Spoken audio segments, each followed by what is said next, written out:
شروع اللہ کے نام سے جو رحمان و رحیم ہے۔ مانگنے والے نے عذاب مانگا ہے، وہ عذاب جو ضرور واقع ہونے والا ہے، کافروں کے لیے ہے، کوئی اسے دفع کرنے والا نہیں، اس خدا کی طرف سے ہے جو عروج کے زینوں کا مالک ہے۔ ملائکہ اور روح اس کے حضور چڑھ کر جاتے ہیں ایک ایسے دن میں جس کی مقدار 50,000 سال ہے۔ پس اے نبی صبر کرو، شائستہ صبر۔ یہ لوگ اسے دور سمجھتے ہیں اور ہم اسے قریب دیکھ رہے ہیں۔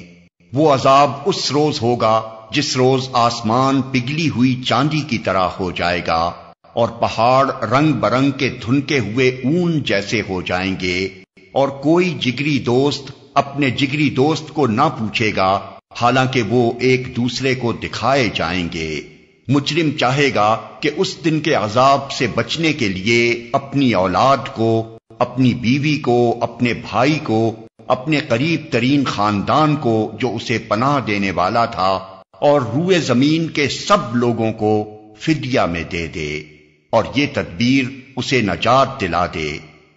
ہرگز نہیں، وہ تو بھڑکتی ہوئی آگ کی لپٹ ہوگی جو گوشت پوست کو چاٹ جائے گی، پکار پکار کر اپنی طرف بلائے گی ہر اس شخص کو جس نے حق سے منہ موڑا اور پیٹھ پھیری اور مال جمع کیا اور سینت سینت کر رکھا۔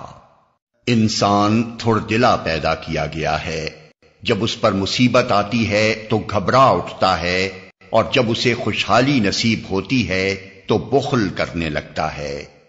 مگر وہ لوگ اس عیب سے بچے ہوئے ہیں جو نماز پڑھنے والے ہیں، جو اپنی نماز کی ہمیشہ پابندی کرتے ہیں، جن کے مالوں میں سائل اور محروم کا ایک مقرر حق ہے، جو روز جزا کو برحق مانتے ہیں، جو اپنے رب کے عذاب سے ڈرتے ہیں، کیونکہ ان کے رب کا عذاب ایسی چیز نہیں ہے جس سے کوئی بے خوف ہو۔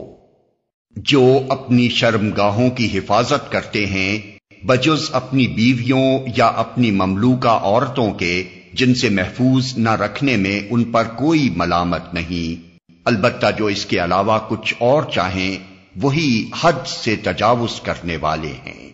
جو اپنی امانتوں کی حفاظت اور اپنے عہد کا پاس کرتے ہیں، جو اپنی گواہیوں میں راست بازی پر قائم رہتے ہیں، اور جو اپنی نماز کی حفاظت کرتے ہیں، یہ لوگ عزت کے ساتھ جنت کے باغوں میں رہیں گے۔ پس اے نبی کیا بات ہے کہ یہ منکرین دائیں اور بائیں سے گروہ در گروہ تمہاری طرف دوڑے چلے آ رہے ہیں؟ کیا ان میں سے ہر ایک یہ لالچ رکھتا ہے کہ وہ نعمت بھری جنت میں داخل کر دیا جائے گا؟ ہرگز نہیں، ہم نے جس چیز سے ان کو پیدا کیا ہے اسے یہ خود جانتے ہیں۔ پس نہیں، میں قسم کھاتا ہوں مشرقوں اور مغربوں کے مالک کی، ہم اس پر قادر ہیں کہ ان کی جگہ ان سے بہتر لوگ لے آئیں، اور کوئی ہم سے بازی لے جانے والا نہیں ہے۔ لہذا انہیں اپنی بیہودہ باتوں اور اپنے کھیل میں پڑا رہنے دو، یہاں تک کہ یہ اپنے اس دن کو پہنچ جائیں جس کا ان سے وعدہ کیا جا رہا ہے، جب یہ اپنی قبروں سے نکل کر اس طرح دوڑے جا رہے ہوں گے جیسے اپنے بتوں کے استھانوں کی طرف دوڑ رہے ہوں۔ ان کی نگاہیں جھکی ہوئی ہوں گی، ذلت ان پر چھا رہی ہوگی۔